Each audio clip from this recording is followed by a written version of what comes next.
Hello. This is a contest. Fantasy Footy Show, where another week of forced trades may dictate our decisions. We thought we got away with it. But alas, No deal! No deal. The fantasy gods have other plans, as they always do. I'm Jesse. I'm coach of Team Chunnel. And with Kman, he's a dual hat winner, coach of the Mighty Sack Lunch. You can add us on foes if you'd like to follow us along. You can follow Kman on Twitter at Kman_TC Fantasy. You can follow me on Twitter at Contest Fantasy Kman. It's good to see you, man. How you doing? How are you? I'm good. Not just for content's sake, but, we're just getting fed little dribbles here and there on X about the players that could be out, and the list is getting bigger. What do we got? 15 minutes.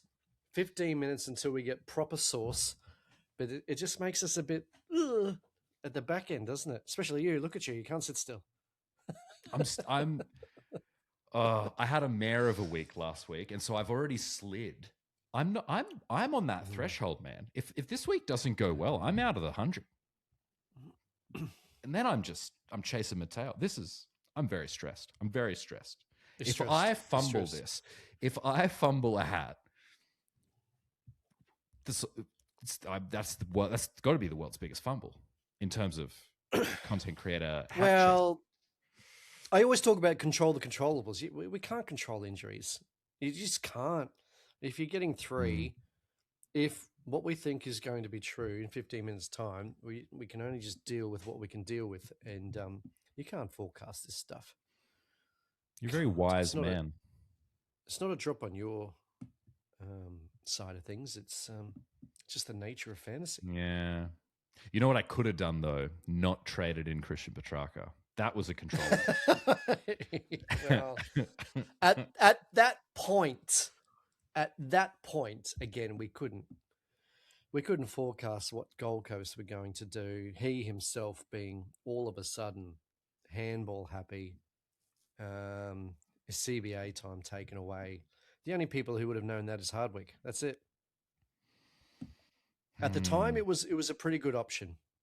It was. Hardwick, love to have you on the show, mate, so I can pick your brain and find out what's going on over there at Gold Coast. Speaking of Gold Coast, it's a good little segue. Did you see? I saved something. I saved something that I saw this week. Everyone's favorite AFL journo, Tom Morris, put together his disappointment ladder based on the 2026 season. Did you see this? Okay, no, I didn't. I'd like to read it to you. So this is at the top of the ladder, most disappointing based on expectation. Right down. Actually, I'll go. Do you want me to go top to bottom or bottom to top? No, go bottom to top. Go bottom to top. Okay, build it. All right. Well, number 18, Fremantle. Makes sense. 17, Melbourne Footy Club. 16, Sydney Swans. 15, the Hawthorn Hawks. Number 14, these next three are interesting. Number 14, Collingwood. 13, Adelaide. And 12, none other than the Brisbane Lions. Did you say Collingwood? Collingwood at 14, yeah. That's interesting. That's very interesting. Would you have Collingwood that low, or would you have them higher up? I'd have them higher up. I would have thought so too. Yeah. I would have thought so too. Anyway. Number 11, Geelong, who I also probably would have had higher up. Higher up, yep. Number 10, Carlton, who 8 weeks ago I would have had at the top. Now I almost feel like this is too high considering what they've done. It's a tale of two seasons, isn't it? You have your pre-fuss and then you have your post-fuss. That's right. It's different lights, In some lights, Carlton, ooh, how you doing? That's right. It's Two-Face. They're a Two-Face. Number 9, we got Port. Number 8, West Coast. I feel like that's fair for both of them, to be honest, because I feel like West Coast is kind of starting to, you can see what's happening. They're not getting the results yet. I'd have Port number 1. Really? No, we knew they were rebuilding. You Yeah. anti Port. I think I now openly just wind up Port Adelaide fans. I'm sorry. Any Port Adelaide fans who are listeners, I would love for you to write in. Give it to me. The contest fantasyfooty@gmail.com or DM us, add us on Twitter, whatever. Yeah, I want you to give it to Kman. Yeah. Number 7, Western Bulldogs. Number 6, Richmond. Number 5, GWS. Any of those names standing out? Should be higher or lower? I'm surprised the Bulldogs are there. How do I say this? I don't think they've been that bad. But anyway. I think they've copped a lot of injuries, hey? Like, they looked so good at the beginning of the season, and then they lost Tim English, who was really key, and he's not been the same. And then, obviously, Sam Darcy, that's massive. Bailey Dale. Right. Their first 4 were just bull out of the gate, weren't they? They were the team to beat. Yeah. Gee, they were frightening when they played us in opening round. Yeah. It really feels like not even this season, doesn't it? When we No, that's right. That's a long time ago. Yeah. Blimey. All right, here are the top 4. So number 4, St Kilda. So these are the 4 most disappointing teams of 2026. St Kilda. 4, St Kilda. Okay. 3, North Melbourne. 2, Essendon, which leaves number 1, Gold Coast. GC. Yeah. I agree with 1 and 2. Absolutely. Gotta be. It's gotta be. Yes. They're fighting. Absolutely. Fighting for first. Mm-hmm. Fighting for first. The one thing I'd say, though, is like, regarding Essendon, did we, are we that surprised? I don't know. I don't mean that in a jerk. I don't mean that in a jerk way. I just mean jerk like, store. Jerk store called. I'm sorry to any Essendon fans out there. What I mean by that is like, they've had such a tough run the last couple of years. There's been this coaching issue that's been, I think, sitting like a dark cloud above that club for a while. Like, I think everyone's kind of known Brad Scott probably wasn't the guy for a while, but they felt like they needed to keep going with him. I sort of didn't expect them to get higher on the ladder, but you're right. I probably didn't expect them to. I probably expected them to win a few more than they have, but yeah. Anyway, I thought that was interesting. That is interesting. Yeah, I liked it. Okay, good chat. Cool. Hey, guess what I watched this afternoon? Ted Lasso. Yeah, season 4, episode 1. What'd you think? We watched it last night. Yeah, it was all right. It's a bit of a reset, isn't it? Like, they've got to reset. Yeah. I didn't think they'd take the whole episode to reset, but there's a reset. Yeah. There's a reset. Oh well, I'm looking forward to it. Yeah, that's a shame. All righty, before we get stuck into it, everyone, if you dig the content, remember to chuck us a follow, 5-star rating our way over on Spotify and Apple Podcasts, and you can like, share, and subscribe over on YouTube. Great show lined up today. As usual, we got trade therapy, listener questions. We'll cover team release, but first, the people's favorite 50-point Impellis. Marcus 66% CBAs, 80% time on ground, and yet you only scored 50-point Impellis. Ranks and trades. All right, take it away. Sack lunch. What's the state of you? Sack lunch. Trades last week. Marshall was out. I didn't like the TDK combo or the back. Didn't like his back. And Miller with the injury, and that went to Rankin and Impey. Just 2 trades I thought I would never do this season. And they were good. Isn't it crazy? But they were good. I got a round score and a story to tell. I got a round score of 2,247. Yeah, it was a round rank of 10,081 and overall sitting at 2,400. Do you remember what I messaged you 10 minutes into the Collingwood game last week? Oh, vaguely. What did you say? You know, Nick Dacos, I was going to loop him. Oh, yes. Yep. I'd repressed it from my memory. Oh, no. I forgot you hadn't told the listeners about this yet. I hadn't done it. So we chatted about it on the pod. I was going to loop Dacos because I was Yeah. worried about the Mullen tag, and our Yeah. show ran over. It ran over, and then we had a bit of a debrief at the end. I went back, checked on my boy, and then the game had started, and I checked my bench, and there was Nick Dacos with no emergency. With no emergency. Can you imagine? Can you imagine the expletives in the Kman household for the next 20 brother? minutes? Yeah, I can. So what do you get? 109. Yeah. Had to field Herbert, who got 104. I only lost 5 points.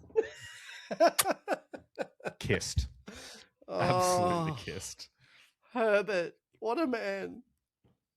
Wow. Who was your lowest It was a scoring rollercoaster. midfielder? Oh, blimey. I'd have to get the Oh, I phone. put you on the spot. Don't worry. Clary. It was Clary. Clayton Oh, Oliver. okay. 70 odd. Yeah, righto. So Oh, where are you I don't sitting even now? know, like, overall? Yeah, overall. Yeah, I just said it. 2,400. Oh, did you? Oh, sorry. Yeah, no, that's all right. I'm too caught up, you know. I'm reminiscing about. He's the checking teams. E and the They're out no in E. 4 minutes. Yeah, I know. My mind's elsewhere. 2,400. Well, that's good. I'm proud of you. You've made a very good comeback this season. You know what? 3 rounds to go, touch wood, but I'm pretty stoked from where I was. You've It done very was, well to catch up. It was dark times. Team Channel had a mare. Trades were Roma and Miller. Like you, I didn't trust the back. I know that in hindsight, the Roma trade looks bad. Like he scored an 80 odd. You know, people had a Christian Petrarca that they were still fielding, but he only scored an 80 odd because TDK went down and was out of the game for a considerable period of time. His scoring in the first quarter was decent, but in the second quarter it was abysmal while TDK was in. So it was the right call. I think it was just one of those hindsight things. Went him and Miller to Goulden and Impey. You can't be mad at the outcome, 104 and 115. I just didn't really want to trade in Impey. Like I just didn't want to go there. Not because I didn't think he'd be good, just ownership. I don't know. Week, I just didn't. The problem. Carl Amon's probably back, and then now all of a sudden you're stuck with him. In hindsight, Noble was clearly the play, but it is what it is. Everyone's got him, so it's fine. Round score was terrible, 21-73. It all fell apart. It started with a poor captain choice it started with Christian Petrarca scoring a 50 and then a poor captain choice in Jordan Dawson. So I was flying early on. I think I got up to 21st overall, and then it just was a fall from grace from there. So 25,761 was my round rank, and I'm sitting at 85. I dropped 41 spots. Awesome. So I need a good week this week. Look, still a good spot, but I'm very nervy about potential outs and injury news this week. So, yeah. You know what I'm nervy about? Yeah. What's that? I'm on tag watch this week. Like a lot of my players, I think, are going to get clamped. I'm really nervy about, JHF, Cozzy, all these guys that could potentially be locked down. 2 players that I'm absolutely hoping will be locked down because they're not in my team. Sorry. Selfish We're reasons. Against each other Selfish this week. reasons. We are. Oh yeah, we are. We are against each other this week. How are you going in the league? I have no idea. In the great shebang. No idea. Haven't been watching. No idea. No, haven't checked. I'm gonna have a look There's now. only one comp. Okay. So we got. I'm gonna the ladder at the moment. You and I, 1 and 2 in the league. That's beautiful. Yeah, nice. So fixtures. So this week. Okay, there's 2 semifinals on. You're on a bye, so you're sitting pretty clearly. Alrighty. Nice. That's beautiful. Okay, the people don't care about our home league. No. We're going to pause there. We're going to check out team release, and we will be right back. And we are back. We have done our super califragilistic team release analysis, and we're going to go through the key outs, the key ins, and there is some spicy stuff going on this week. Spice! Level 5 Absolute spice. Spice galore. Level 5. Level 6 even, maybe? Jeez. Yeah, maybe. All right, I'll take you through the key outs. Kman will take you through the key ins, and we will do our Sunday squads separately. Key outs, Hugh McCluggage has been omitted this week. Gideon Coleman is in concussion protocols for this the Lions games. Zorko, that's your bit. Finn McGuinness is out. Finn McGuinness is out. James Rowbottom, Will Edwards is out, obviously, with that nasty injury from last week. If anyone still has a Jack Watkins kicking around on their bench, he is gone with injury. Mitch Edwards has been managed at Geelong, although I don't expect anyone has an Essendon ruck in their team. Lockie McAndrew has been managed as well. So if you are still fielding a Lockie McAndrew in R2, it is time to trade the man, and kudos on holding him this long. Jake Saligo is being managed as well, which could be a minor bump potentially to some of those Adelaide midfielders, although I don't know how much time Jake Saligo's been spending in the midfield this year. And Sam Cumming has that syndesmosis injury, so he might be done for the season. I don't think too many people are relying on him. Who are key-ins? Key-ins, Dane Zorko is back for anyone wanting a risk-reward trade this week. Carl Amon is back for all our Impy owners. That's huge. It'll be interesting to see Amon's time on ground and what they do with Impy, but against the Lions is going to be a tough matchup anyway for Impy. Now he has Amon to compete with. Rory Laird is back, which is great because I'm looking at him as a trade-in target next week, depending on how things go. So it'll be good to see how he goes. And same game. Look, not fantasy relevant. But Riley O'Brien is back. He's back. He's back, baby. Hey, baby. I think they're really only the relevant ins for this week. And I can't wait to see the toe poke. I haven't seen the toe poke for a long time. He's been working on it in the sandful. All right, we got some Sunday squads. There's a lot of key outs, but obviously it is a Sunday squad, so keep an eye on it. Jai Murray, Dylan Patterson, and Bo Adensaul are all out if they're rookies that you still have on your bench. Just keep an eye out for that. Jeremy Howe is out, so there could be a little bit of a bump potentially to Josh Dacos, but I'm thinking more for Dan Houston, especially seeing as Josh Dacos is facing a potential tag this week. Jordan De Goey is injured, as we all feared. So we'll need to do something about that. And look, Nasiah Wanganeen-Miller, he has not been listed injured. He is listed as playing on field. But the flag that I just want to bring up is this. Ross the boss, as Kman told me, has said that, he's a bit sore still after last week and he may not get up. He has been named on field, but it is the last game of the round. So everyone needs to keep their eye on the injury report coming out tomorrow, and just make sure that you've got some bench cover ready in case Nasiah is out. I know that I'm going to be avoiding any trade targets for tonight's Thursday night game so that I can make sure that I am all good for tomorrow to make plans. Yeah, and making sure you now have cover on your bench. It's the Marshall 2.0, and the concern is the in. The concern is the in for St Kilda because Jack McRae is on the extended bench. So you'd expect that if we have Nass, who might be injured, we've got a Jack McRae to come in and take the midfield slot. So that's a concern. And Toby Green is back for GWS. Not fantasy relevant, but it might aid in some of the other GWS players who are probably just taking on the burden the last 3 weeks of flying solo with the workload. That is the key information from the team release. Keep your eyes open tomorrow to see what does and doesn't change. But now, I think it might be time for a little bit of trade therapy. Let's do it.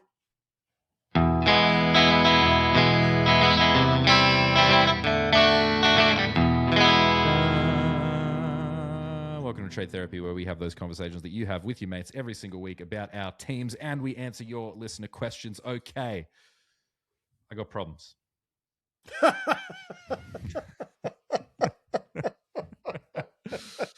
I got 99 problems, and team release is one of them. Look, yes, I'm not gonna waffle on. I know I'm a bit of a waffler. I tend to waffle. I'm not gonna waffle on as much as I usually do, but I do want to give you some context here.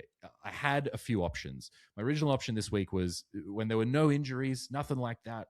At the beginning of the week, I thought, I can do a 1 up, 1 down. Easy. I can take care of Sam Cumming, and I can finally move on Toby Murray. And I can bring in a Zorko and a red dot in the midfield, and I can move Tracker to my bench. He can be on my bench, giving me cover. Beautiful. Then we got news of, we got to, yeah. Well, then I got a little bit cheeky, and I was like, okay, well, what else can I do? Because that's kind of boring. I'm used to the double sideways now, and I thought, okay, well, what if I don't want Track on my bench, and I want to risk not having forward cover for another week? What if I get aggressive? I could go Petrarca plus Zach Merritt to something like a Josh Dunkley or a Dane Zorko and a Jack Ross. I can move that way. However, no good. Here's why I'm not going to waffle. No good. Here's why I'm not going to waffle, because we now have Jordan De Goey out, which at that point in the week, Jordan De Goey was not going to be out. So I need to deal with that. I can't hold an injured player. He's got to go because I have no cover on my bench. So you'd rather have a Christian Petrarca 50 than a Jordan De Goey zip. So he's got to go. Here's one option. I can go Jordan De Goey plus Christian Petrarca to Dane Zorko and Jack Ross. And by here's one option, I mean, here is my only option. And then we got news that possibly Nasaya was going to be out. This is real. This is real. Yeah. Oh my gosh. So then it became, okay, well, maybe I can, if Jordan De Goey is healthy, and then he's not, so that doesn't matter. Maybe I can go Jordan De Goey and Nasaya out for Zorko and Noble, because I can flick Bradley Hill into my forward line, but I would still be fielding the one and only Christian Petrarca III. And, I actually didn't mind that option. When I looked at the ins of Zorko and Noble, Noble is like 50% owned in the top 5%. So I thought, okay, I'm matching that. I didn't realize he was one of the players that killed me last week, because 50% of the top end teams had a 150 on their field in John Noble. So this way I'd be bringing in a pod and someone to help me keep track. I just don't want to field Christian Petrarca. And the problem with this is as well, Nas has not been named out. He's been named on field. I cannot trade him unless he's listed out tomorrow. So I think my option is I hold Nas and I hope he plays. And if he doesn't play, I have HHK sitting on the bench to cover him. And then I figure that problem out next week. And I think I trade Track and De Goey for Zorko and Jack Ross. Yep. I don't need much therapizing, because I think that's all I can really do. That's all we can do. See, the other thing about any of those trades is Zorko plays tomorrow night. So, you're going to have to, if that's the path you want to go down, you're going to have to. I got to lock one of them. Well, and that's sort of easy because I can at least lock in Jordan De Goey. Like I can go, well, Jordan De Goey's got to go anyway. Zorko is the second cheap. Like I can either lock in, I've got to lock him in because he's playing. So it's like, okay, well, he's cheap, lock him in. And then it just becomes about, I wait for the news on Nas. And if Nas is out, then I can trade in John Noble, or I can have another look at some other defenders, but probably John Noble. And if he's named, then I trade out Tracker. So I think that's where I'm sitting currently. That's pretty straightforward at the end. Yeah. I don't think we need to spend any more time on me. So you've got 10. Okay. So take us. I got 10. I don't. I got 3. So they're pretty straightforward, to be honest. It's just what direction I want to go in. So I can move on HHK and Fitzgerald. Look, they're rookies. They're maxed out. They're doing great. They can go. To Hill. And I like Ryan as cover just in case Nas is out. And he's held his spot. I think he held his spot. Did he hold his spot? We just did. Sorry, this is going to sound really dumb. Ryan who? Oscar Ryan. He was awesome last week. Oh, yeah. He was great. He was just a bit more dynamic than HHK. Yeah, okay. So that would mean I need Ryan? to hold. Like, oh. God, no. I'd have to hold De Goey, but I can cover with Sharp. Sharp's been great the last 3 weeks. Awesome. 290s and a ton. So I can do that. Option 2 is a spicy one.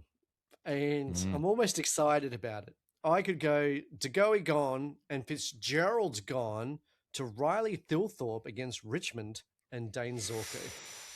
Ooh. Thilthorpe has just come off 150, and I thank Selby for his trade insights this afternoon. A pretty spicy little matchup, and then Zorko. So two risks, but what it does is I now have a completed team. So for that 1 week Thilthorpe play, I could do something. If Nas is out, it's going to be Nas and Goey to Hill, and either of the three, Warner, Sparrow, or Hall. Okay, so option 3 is really only a backup option if Nas is injured. 100%. Yep. Gotcha. Or even if he's not Which injured, way are you leaning? Because if he's suspect.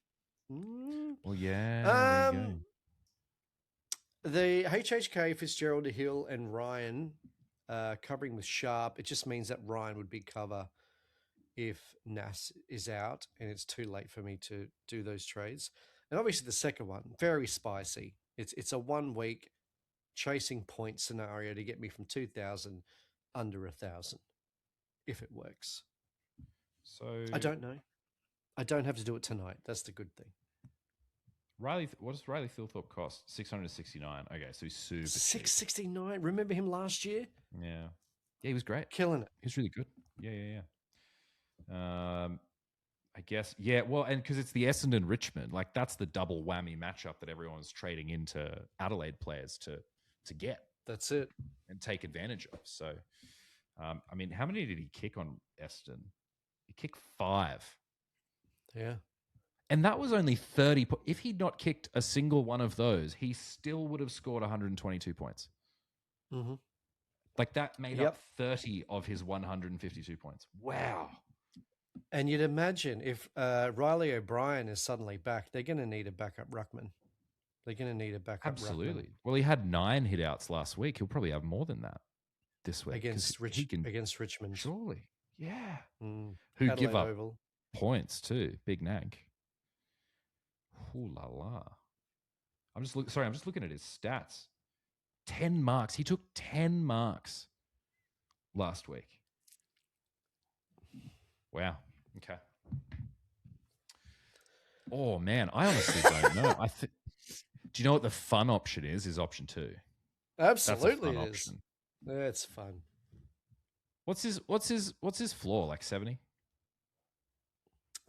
See, you check out his other scores. There's some shockers. There are some.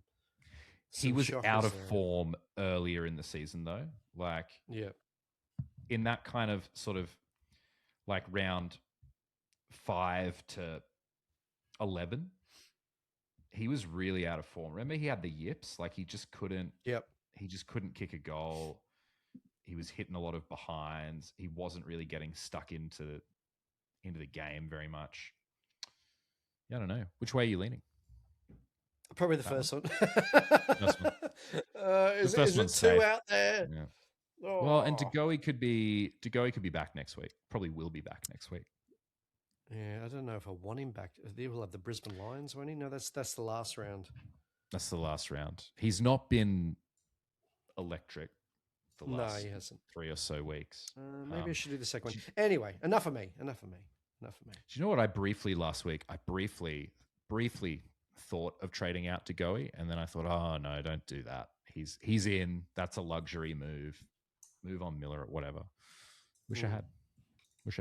Anyway, hindsight's 2020. All right, listener questions. Matt says, hey guys, if it's all we can get to from Petrarca is Myers a play with Geelong's run. Allows me to get a better upgrade with the second trade. I'd love to know what that better upgrade is. Yeah, that would. Yeah. Okay, how much is Myers? So Myers is $747,000, and the run that we're talking here is Essendon, North, and Richmond, which is an excellent run. 2 weeks ago, he didn't score a point for a half of football. Yeah, that's the concern. And got to a 48, but he did score reasonably well in that second half. And last week was just very disappointing. He and Manor both hobbled to a 62 odd against Collingwood when you would expect a slightly better return. See, a comparable Jack Ross is 2K. No, what is he? 1K more. I think that's more a consistent play. I just That's don't where I'd know. go. Myers hasn't done anything yet for me to go, oh, okay. I agree. He scrambled and scrambled. I think I'd rather a Jack Ross. For what it's worth, Matt, I am trading in Jack Ross, and I could afford Myers, but I'm going with Jack Ross this week because he's got a consistent role. He's been not a ceiling guy, but he seems to be a fairly consistent scorer with, knock on wood, a somewhat safe floor. And he did go like 120 or something at one point, so you never know. Maybe he'll pop a game. So yeah, I think I'm with you there. I like Jack Ross better. Matt, another Matt asks, excellent teaching gurus. Hello. I'm getting a feeling that Matt, who greets us in a similar way every week, may also be a teacher. Matt says, looking to upgrade one of Caleb Sarong, Annie Brayshaw, Noah Anderson, or Sam Walsh. 2, Goulden or Dunkley. Trying to push top 1K in the last 3 weeks. So looking for all of Pod's ceilings and good runs. Leaning Sarong or Brayshaw with the ability to loop the other, with Herbert. I like moving Brayshaw and I like bringing in Dunkley, but I could be convinced to move a Walsh too as an owner. Okay. Carlton have St Kilda. You think they'd put attention into Paddy Cripps? You've got Hewitt there under the roof. I wouldn't get rid of Walsh. Freo. Can I read you something? Because I did a little bit of thinking on this earlier this week. Because I was looking at bringing in Dunkley for either Merritt or Walsh. And so I went back and I looked at all their matchups. Lions are playing Hawks, Merritt's playing Geelong, Walsh is playing St Kilda. So I looked at their matchups against their scores against each of those teams over the last 3 years. And Walsh against St Kilda, whose data is a little bit skewed because he's been injured. So he's played St Kilda 3 times since 2023 for an average of 96, which doesn't sound that bad. The problem here is that that's 2 80-somethings and a 122. So the last 2 times he's played St Kilda, he's scored about 82 points, Sam Walsh. So he doesn't seem to play super well. Granted, that's under a different coach. So you got to take that into account. Carlton are playing a bit differently at the moment, but it's just something I wanted to flag. Well, can we rattle off the scores between Brayshaw and Sarong over the last 3 weeks? How do they? Is it one up and one down? Do they both score well? Because then I think it's that decision. So I like Sarong because he's only gone under 100 once in the last 5. So his last 5 have been 102 v GWS, 101 v Sydney, 111 v Port, 102 v West Coast, and the last week was a 95 against the Dogs. So all outside of Sydney, all of them pretty solid matchups. Melbourne is a neutral matchup, so it's not the best. And then Adelaide the following week will be tough. And I think Carlton the following week will be tough. Andy Brayshaw, I think, because I was looking at him, he has not scored as well. He's kind of dropped off. And he's gone in his last 5, 100, 83, 94, 104, and 87. Yeah. He seems to be that 5-10 points behind Sarong each week. Yeah, and I remember earlier in the season, I don't know if it was Justin Longmuir, I can't remember who it was. Someone was talking about Andy Brayshaw, someone in Footy, and they were saying that, actually, it might have even been Andy Brayshaw himself. Anyway, they were saying that his role in the team this year is kind of like a Josh Dunkley. Like his role is that defensive mid where he used to be an accumulator.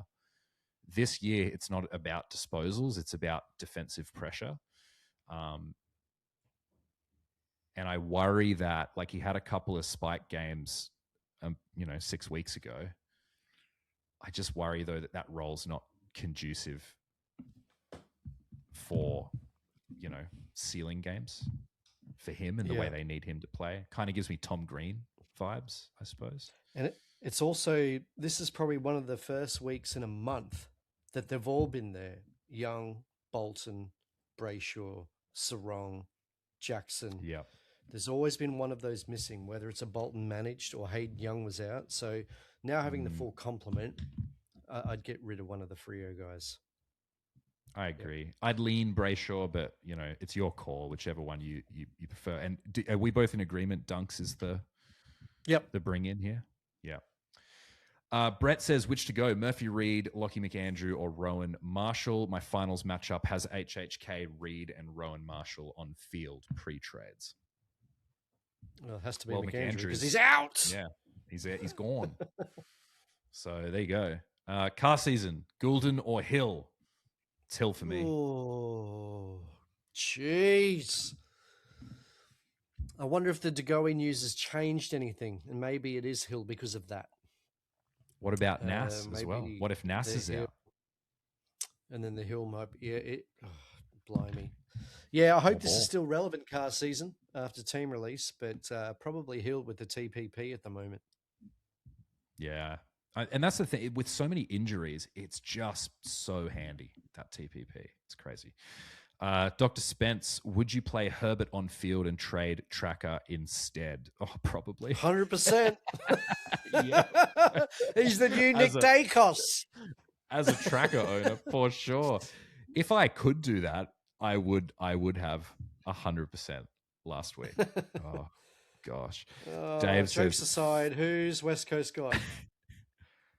I'm not joking, but Collingwood, I don't of course. know who West Collingwood. Oh. There are some backs. They got Liam Baker.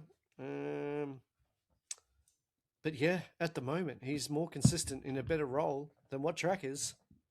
I'd probably loop if you could, ideally. Yeah. But if you're forced to play one or the other, Herbert's the one who's demonstrated a ceiling. Dave says Fitzhulk to a 23rd or Franku and Track to a red dot and Zorko, assuming Jordan De Goey is playing. Well, my friend, we have news for you. Dave. So, Dave, it's Fitzhulk to a 23rd, I guess. Or no, it's not. It's JDG out. Sorry, mate. Sorry, mate. Jaden, hey, lads, which trade option would you rather? Trade Merritt to Ashcroft or Petrarca to Tom Stewart? Ooh. Or trade Petrarca to Tom Stewart. Or Petrarca to Heaney and HHK to Stewart, holding Merritt. Very scared for his next match. How expensive is Ashcroft? I just wonder if you can get a better return on that second trade target than Tom Stewart if you take a haircut. Ashcroft is $1.118 million. I just wonder, okay, Isaac Heaney is in your second trade option there. So could you go Merritt to Heaney, which is $218K cheaper than Will Ashcroft, and then Tom Stewart is $740,000. So who is all of a sudden you're playing with $940,000. Now you can afford, as a defender, you can afford John Noble. Choice. You can afford Lockie Whitfield. You can afford Dane Zorko, Callan Wilkie, Luke Parker, Impey, Bowie. I think if those are your only combos, I probably hold. I probably do the second one, I think. But do you agree? Do you feel like take the haircut on Ashcroft to bring in like a Goulden or a Heaney or something, or whatever it is, and then you can get a better trade in than Stewart on the other end? Yeah, absolutely. And that's because it's Stewart. Yeah, that's right. I mean, he's got a good run, and there's no Max Holmes. But I think, what did he do last week against Collingwood? A 90-odd? 93? I mean, he's had 93, 91, 83. But who knows? Like this week, Tanner Bruin could score 110 and Tom Stewart might score 75. So, yeah. No, yeah, I like take your idea. Yeah. take the haircut on Ashcroft, I think. All right. Thank you for sending in all of your listener questions. That was Trade Therapy. Should we do our vice captains and captains, Kman? Yeah, this is interesting because I've got 3, and it's the Vice that I'm unsure on. Miami Vice. Can't believe it's Vice Butters. So at the moment, it's Sheasel against the Bulldogs, which is a good matchup. Have you seen Sheese's scores? It's crazy. He's insane. It's form. crazy. Yeah. He's gone since round 13, 129, 116, 173, 154, 124, 126, 118, and 124 under the roof against the Dogs. They won't tag him. No, they're not going to no tag him. They don't have a tag. They don't have a tag. No. Or it's Bailey Smith against the Bombers. And what we're risking with that is a decent score because Smith hasn't done anything for the last 2 weeks. It is at Cardinia Park where his scores have been great. It is against the Bombers, but the Bombers 2 weeks ago, who did they shut out? Dawson and someone else? That makes me nervy. Yeah. And then rolling into Nakos, who may get some attention. So they're my 3. And I just don't know if I can look past the Sheasel.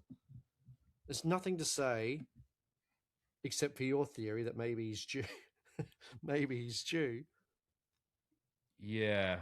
What was his role changed last week a touch, didn't it? Although I guess it didn't matter. Didn't seem to matter, did it? Wardlaw is in. It doesn't matter at the moment. But ideally, you'd want more. You'd want more midfield time. And maybe we know Wardlaw has low time on ground as well. So maybe it gives him more time in the midfield to make up for Wardlaw's time on the pine. He dropped from 80% CBAs to 30% last week. Like he's gone 65, 62, 52, 61. So he hasn't gone under 50% CBAs for 6 weeks. And then all of a sudden he drops to 30% CBAs last week. He does score 124, but he does that off the back of 2 goals. Can you depend on those 2 goals if he's spending more time up forward? Maybe. But maybe not. All he needs to do is miss those. And now you're looking at 110. 112 average at Marvel. Very strong average. I will say that Anyway, they're my 3. What are your 3 or 2?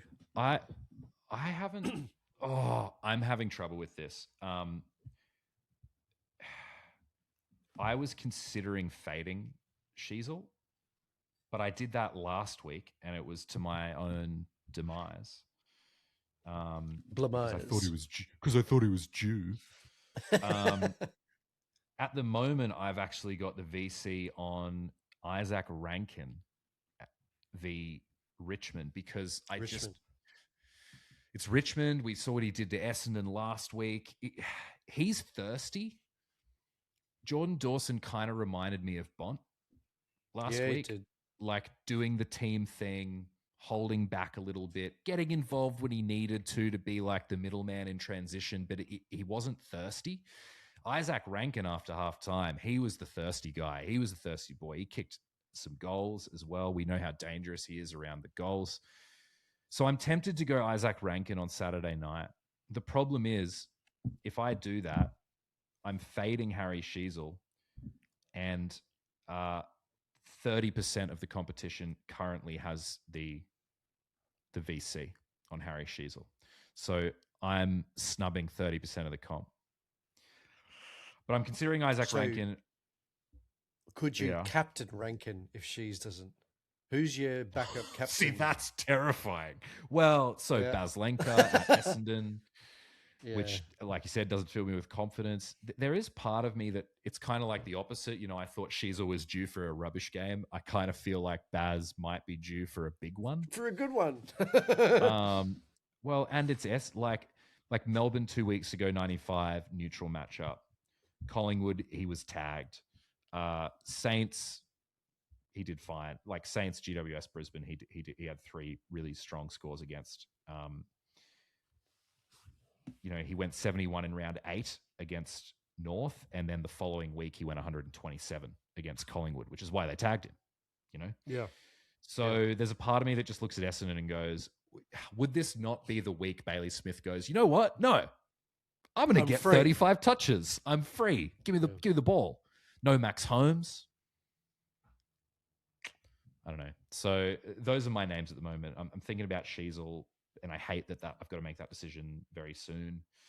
Isaac Rankin, Bailey Smith. Brad Hill's in contention for a captain. If Nass is out, it's Carlton, though. Anyway, I don't know. It's Carlton. I don't feel tough one, confident hey, this week. in any of these. Yeah, it's tricky. Anyway, Maybe it's one of those weeks where they all get 120. Yeah, that'd be nice. We be should wrap this up because touches. we gotta make some decisions for our teams potentially. We're done. You can follow Kman on Twitter at Kman_TC Fantasy. You can follow me on Twitter at Contest Fantasy. Tune in as always on Tuesday morning on your morning commute. Sometimes we publish those episodes a little bit early, but not often. We'll see you then, I guess. See you then. Thanks for listening. See you later.